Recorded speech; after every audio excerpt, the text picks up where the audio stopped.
especially for someone who'd been out of work for over a year. But we got to make it happen. In October 3rd, I legally changed my name. Now my documents prove that I am me. I am Emma. On January 23rd of this year, I got to take a really bad picture and get a new driver's license. And my next step is going to be getting my gender markers changed by getting a passport and going through that process. So as we come to the end of my story, the interesting thing, like most stories, is that it's still going on. And the thing I like to touch on for those three modes of gender transition, not everyone goes through the same things. Some people, realizing that they don't fit the natural gender mold, that's okay. Knowing that is enough for them. For some people, being referred to by different pronouns, being referred to by a different name, just casually among friends and family, that's enough. Some people want to get those surgical changes, that's enough. Everyone transitions differently, but we're all still deserving of that same respect and dignity.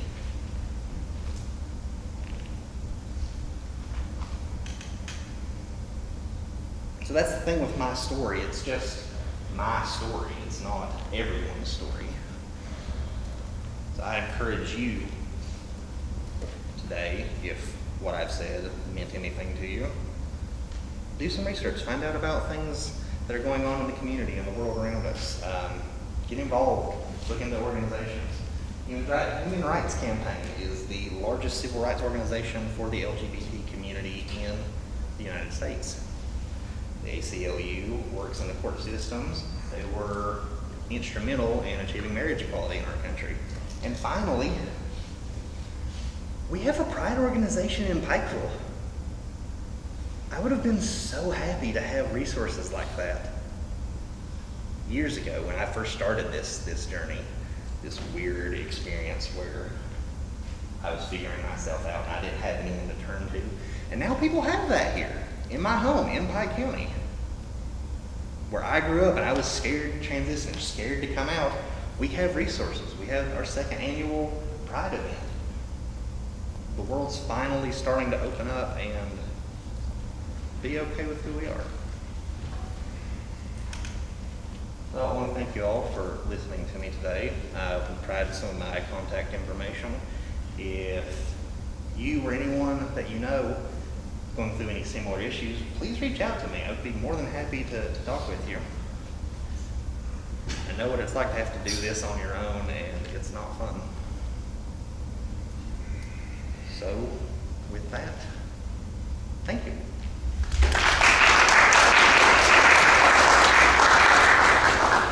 Just so much to take in, your personal story and the idea of, just really moved by the idea of looking at yourself in the mirror and, struggling with self-hate and then now being able to look with love. To me, that's a God moment. So questions you might have. So, Emma obviously is trying to be now out, open to embrace and to love, but also to support and help. But you might have some questions. Are there any questions that you want to ask Emma?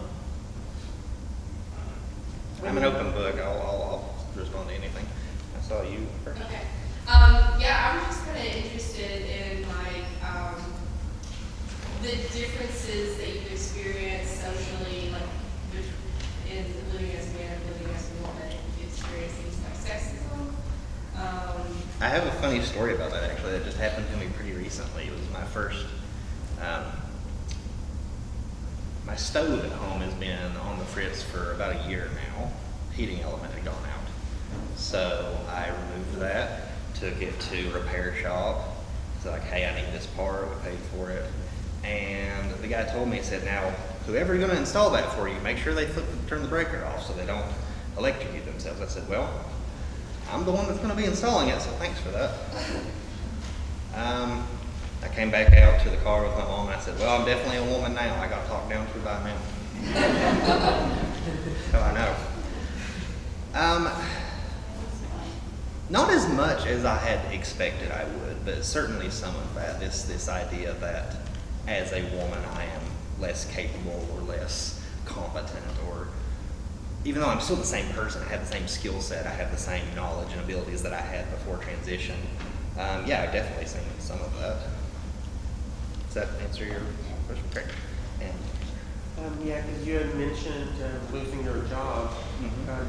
Was transitioning a part of, did that lead in some way to losing your job, or? not officially, and I don't believe so. I don't believe that it was maliciously motivated, but at the time I was working somewhere that was an all men's facility. All my coworkers were men, so I certainly don't think that I don't think anyone shed any tears when they had to can the person who wanted to be a woman. But no, I don't think it was gender motivated. I like to think the best of people that my current stretch of unemployment is not necessarily because I'm openly transgender. At the same time, the longest I have been unemployed before this was before I transitioned. It was about 2 months total. Now we're at about a year and a half. And like I said to her, I'm just as qualified as I was before. I have the degree, I have the experience I've had. I've worked for 6 years in human services. I've worked with underprivileged groups. I've worked with teenagers. I work right here at UPike. And yet, no matter how many jobs I apply for, I apply for jobs, I get interviews, I go and talk to them, and then nothing.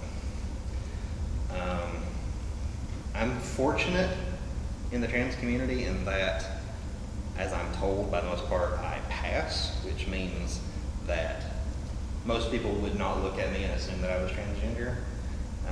The idea that you can even do that is sort of not true anyway, but at the same time, I'm 6 feet tall, and I have broad shoulders, and my voice is this deep, so it's also not like, part of why I was forced to come out of the closet is it would be really hard for me to pretend that I wasn't anyway. So no, I don't think me losing my job was motivated by being trans, but it certainly hasn't helped me since then. But thank you. Combatants? Cool, nobody wants to talk about spinning my legs. That's great. Thank you, appreciate that. Yes, ma'am. What goals were you planning to achieve today by speaking here? Do you speak at other organizations? Do you give other lectures? I have been approached to speak at other organizations. I'm certainly open to that. If anybody wants the local trans person to come and talk to your group, I'm available. And like Rob said, I spoke with a class last year here at UPike. So that is something that I do and something that I want to do, that I want to be this resource to the community, that I want to be able to say like, hey, this is what it's like to live in this area. This is what it's like to be transgender. I'm not that weird. The things that make me weird aren't the fact that I'm a woman. It's the other stuff about me. I guess my goal today was, one, Rob asked me and I didn't want to, say no. And two, when I was transitioning, I didn't know anyone who was transgender. So I thought maybe, hopefully, somebody who heard me would realize that it's okay to be who you are, would realize that it's okay to live your life, and that maybe I could help somebody. Good question. This man. You mentioned earlier that people transition in different ways, like maybe just their pronouns, maybe surgery, various levels. Mm-hmm. Do you think that growing up in an area with such a strong gender binary influences trans people's decision to go through medical transition more frequently than they might in an area where gender binaries were weaker? That's an interesting question. Maybe. I'm the type of person that I would like to see hard data on that to make a call one way or the other. I can only really speak from my experience, and I knew that I wanted to be something different than what I was, but So for instance, when I started looking into transition, the different ways that I could transition, I read about hormone replacement therapy, and it's like, oh, well, that sounds great. That sounds like it would really benefit me. And I looked into gender confirmation surgery, and I read about what that procedure is like, and I was like, oh, I don't want that. That's scary. That's terrifying. So more so, I think it's based on just individual preferences. It varies from person to person.